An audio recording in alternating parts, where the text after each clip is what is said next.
So each meditation object will have a kind of like a function as well. So as well as improving our concentration in this program, the different objects will have different benefits in themselves. So he says those whose impermanence, for example.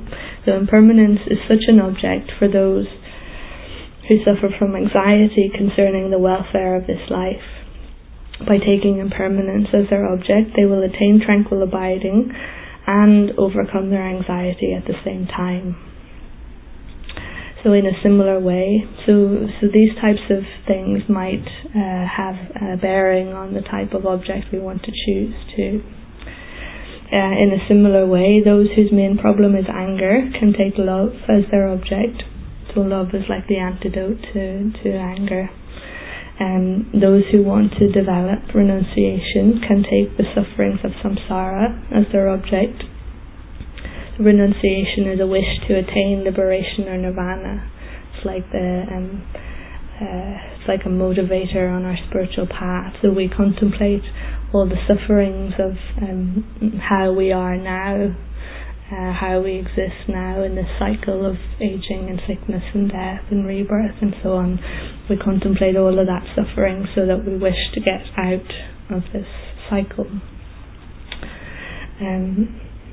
Those who want to attain enlightenment by entering the Mahayana can take great compassion or bodhicitta as their object.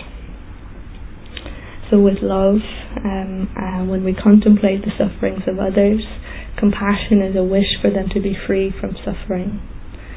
So in our contemplation we would try to find that wish and then hold that wish, remain single-pointedly wishing, may they be free from suffering.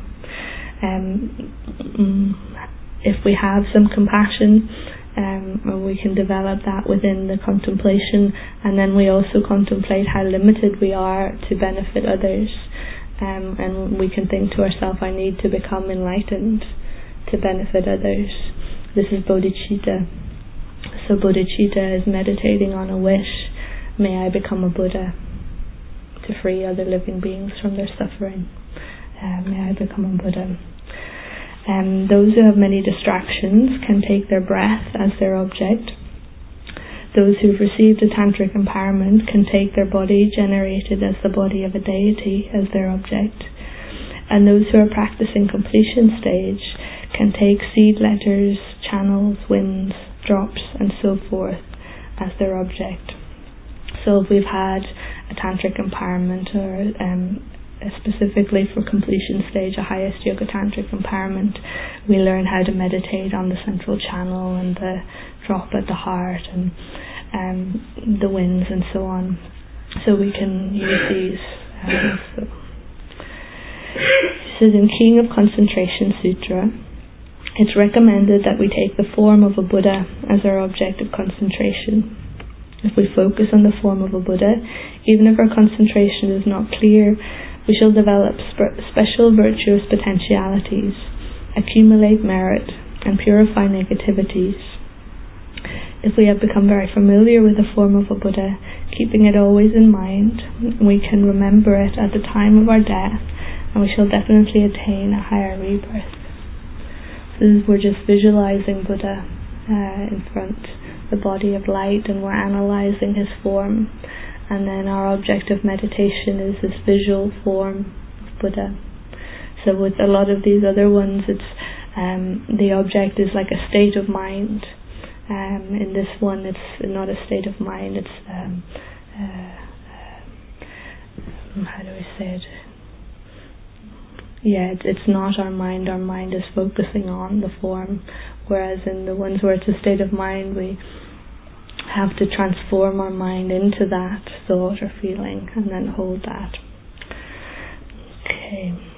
Some people train in tranquil abiding more quickly by practicing according to Mahamudra, taking their own subtle mind as the object of concentration. Practicing in this way brings less danger of mental thinking and mental excitement and causes practitioners to gain the realizations of completion stage easily. So Mahamudra meditations take the mind itself as the object of meditation.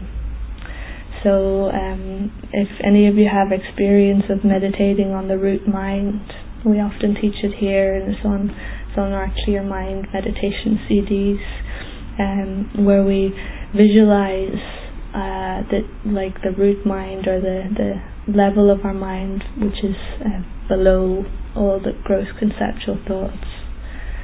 So the way to do this is to just contemplate its different characteristics. Mainly its clarity. So we think my root mind is located at my heart. It's the root of all my awareness, and its function is to cognize, to know things, and its nature is clarity. These are the main points that we contemplate, and we try to get some mental image of our own mind and then focus on that. So this is one of these more profound meditations, but it has many benefits to taking it as our object, like Ishla says, because it has the function of taking us down deep into our mind just due to the nature of the object. Then there's less problems with all the conceptual distractions. So it's many people, if they can get a feeling for it, find it easier to use to develop concentration, because it has these benefits.